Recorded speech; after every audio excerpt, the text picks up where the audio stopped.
Subscribe YouTube channel official iNews dan nyalakan loncengnya. Razia parkir liar di kawasan Roxy, Gambir, Jakarta Pusat berlangsung ricuh. Sejumlah juru parkir liar dan pengemudi ojek berusaha merebut paksa sepeda motor dari petugas hingga nyaris terlibat baku hantam. Satu orang yang dianggap provokator diamankan petugas.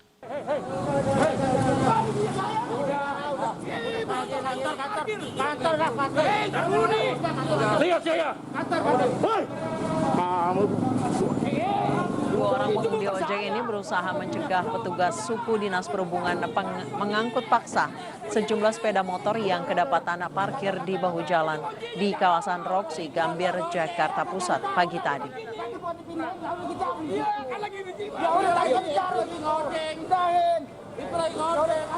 Situasi yang sempat memanas pun memancing perhatian sejumlah warga sekitar yang langsung keluar dari dalam gang. Bentrokan hampir terjadi antara petugas dan sejumlah pemuda. Beruntung salah seorang warga lainnya berhasil menarik paksa satu persatu pemuda ke dalam gang. Dari razia kali ini petugas berhasil menjaring puluhan sepeda motor yang langsung dibawa ke kantor suku dinas perhubungan di kawasan Senen untuk diproses lebih lanjut. Jadi razia ini dilakukan karena sudah selesaikan dan kondisi jalan juga sudah semerawut, makanya dilakukan razia melalui jaring oleh Dinas Perhubungan Jakarta Pusat berkoordinasi dengan Lintas Jaya. Ya, bahwasanya tidak ada parkir yang berlokasi di badan jalan. Kapolda Metro Jaya dan Pangdam Jaya memastikan tidak ada eksodus warga negara India ke Jakarta. Dari ratusan warga negara India yang datang ke Indonesia, seluruhnya telah dikarantina. Kapolda Metro Jaya dan Pangdam Jaya meminta masyarakat tidak perlu khawatir dengan masuknya 160 warga India melalui Bandara Soekarno-Hatta. 12 diantaranya positif COVID-19 dan telah diisolasi. Pemerintah juga telah membentuk tim untuk mengantisipasi masuknya warga India ke Indonesia. 5 tim. Yang pertama telah didata ada 160 orang warga negara asing dan warga negara Indonesia yang datang dari India. Hasil swab dari 160 orang ini, 153 warga negara asing asli dari India, ada 12 orang yang dinyatakan positif. Nah, 12 orang ini langsung diisolasi mandiri di hotel di Kariston. Kami menghimbau kepada masyarakat untuk tidak khawatir karena kami menjamin bahwa warga negara dari India, baik warga negara asing maupun warga negara Indonesia, kami data dari mulai kedatangan, ya, kemudian sampai kepada bagaimana dia evakuasi dan bahkan evaluasi sudah kita lakukan secara maksimal. Yang perlu kami tekankan di sini adalah bahwa tidak ada eksodus warga negara India ke Indonesia, khususnya Jakarta. Adapun 160 orang yang berangkat dari Chennai menuju Jakarta, semuanya sudah teridentifikasi. Di Treskrimsus Polda Jawa Barat menggerebek gudang produk pangan olahan dan obat-obatan rekondisi di Dayakolot, Kabupaten Bandung. Produk-produk tersebut diperjualbelikan oleh oknum tidak bertanggung jawab dengan harga murah. Penggerebekan digelar menyusul adanya informasi warga terkait maraknya aktivitas jual produk pangan olahan dan obat-obatan dengan harga murah di lokasi ini sejak 2 pekan terakhir. Produk pangan dan obat-obatan yang ada di dalam gudang ini ternyata barang rusak dan rekondisi bekas terendam banjir Februari lalu. Pelaku DH diketahui membeli produk pangan bekas banjir dari sejumlah minimarket dan menjual kembali dengan harga murah. Dari bisnisnya pelaku bisa mendapat keuntungan 40 juta rupiah.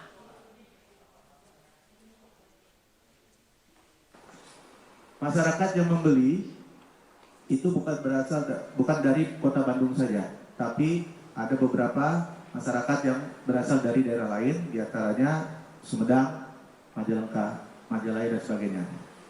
Nah, dari data selama kurang lebih 1 minggu penjualan yang sudah dilaksanakan itu per hari diketahui hasil penjualannya dari oknum ini adalah kurang lebih 40 juta hasil penjualan per harinya. Polisi masih menyelidiki penyebab kematian seorang bocah berusia 12 tahun di Kabupaten 50 Kota, Sumatera Barat. Hingga kini, polisi masih menunggu hasil otopsi.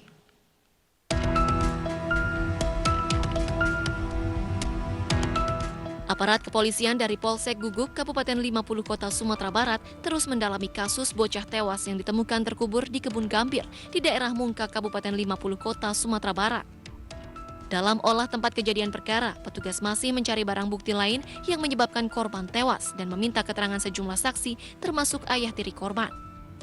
Hingga kini, petugas masih menunggu hasil otopsi dari Rumah Sakit Bayangkara Padang.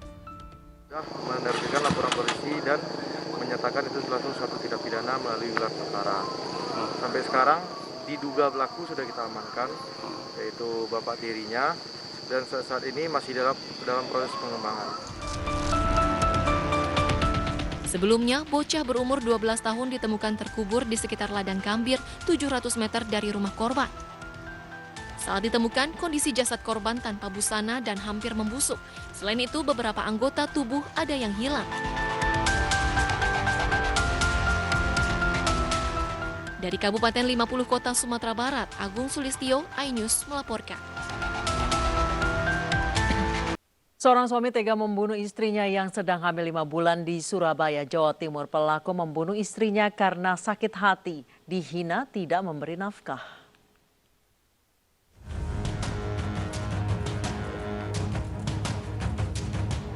Pria berusia 25 tahun ini akan menghadapi hari-hari ke depannya di dalam tahanan. JPK telah membunuh istrinya yang sedang hamil 5 bulan. Pria ini tega menghabisi nyawa putri 25 tahun yang dinikahi 2016 lalu. Sebelum mengakhiri hidup istrinya, tersangka dan korban cekcok masalah rumah tangga. JPK mengaku sakit hati karena sering direndahkan dan dihina karena tidak bekerja. Rasa sakit hati tersangka memuncak, ia kalap hingga membunuh istrinya yang hamil buah hati mereka. Sakit hati kenapa? Sering dihina. Dihinanya gimana? Sering katain nggak bisa dapat. Tersangka tega membekap korban dengan bantal dan mencekik istrinya. Usai dibunuh, jasad korban disimpan di kamar kos. Lalu janin yang dikandung korban keluar dalam kondisi tak bernyawa. Setelah 2 hari di kamar kos, jasad korban dibungkus kasur dan karung putih dibuang di lahan kosong di Kecamatan Jambangan, Surabaya. Dipicu adalah cekcok rumah tangga. Cekcok rumah tangga yang berdasarkan dari keterangan pelaku, si korban selalu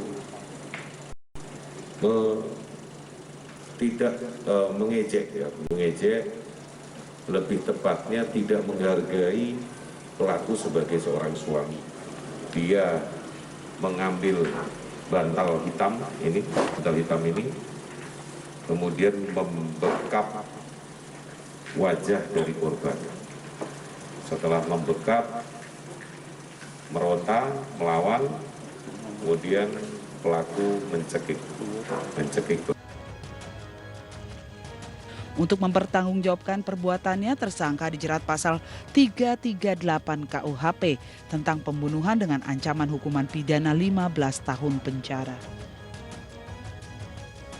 Wali Kota Tanjung Balai M. Syahrial tiba di Gedung Merah Putih Komisi Pemberantasan Korupsi Sabtu pagi tadi. M. Syahrial dan seorang penyidik KPK Stepanus Robin Patuju ditetapkan tersangka kasus suap. M. Syahrial tiba di gedung KPK pada pukul 9 pagi. Ia digelandang dari Polres Tanjung Balai menuju Bandara Kuala Namu Medan lalu tiba di Jakarta. Penyidik KPK langsung memeriksa Syahrial yang diduga menyuap penyidik KPK Stepanus Robin Patuju. Syahrial menyuap Stepanus agar kasus jual beli jabatan di Pemkot Tanjung Balai yang tengah berproses di KPK tidak berlanjut. Syahrial diduga memberi suap sekitar 1,5 miliar rupiah kepada Stepanus melalui pengacaranya. Namun, nama Wakil Ketua DPR Aziz Syamsuddin terseret dalam perkara ini karena memperkenalkan tersangka Stepanus kepada M. Syahrial. MS menemui Asep, Wakil Ketua DPR RI di rumah dinas di Jakarta Selatan dan menyampaikan permasalahan adanya dugaan tindak pidana yang dilakukan dan terjadi di daerah pemerintahan Kota Tanjung Balai. Jadi dengan MS terkait dengan penyelidikan dugaan tindak pidana korupsi di pemerintah Kota Tanjung Balai. Untuk itu ditindaklanjuti untuk tidak ditindaklanjuti oleh KPK dan MS menyiapkan uang sebesar 1,5 miliar rupiah. MS menyetujui permintaan SRP dan MH. Di era adaptasi kebiasaan baru, wisata otomotif dapat dimanfaatkan untuk dikembangkan dalam mendukung sektor pariwisata dan ekonomi kreatif. Apalagi di masa pandemi COVID-19, sebagian besar masyarakat lebih memilih untuk berpergian menggunakan kendaraan pribadi.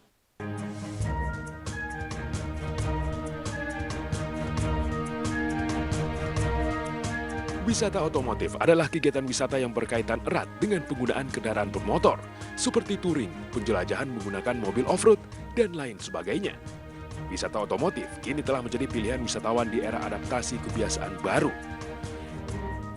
Dalam diskusi Indonesia International Motor Show 2021 dengan tema Bangkitkan Pariwisata Indonesia melalui wisata berkendara yang aman, tertib, sehat, dan menyenangkan di G-Expo Kemayoran, Jakarta Pusat, Menparekraf Sandiaga Uno menekankan otomotif dapat dikembangkan mendukung pariwisata.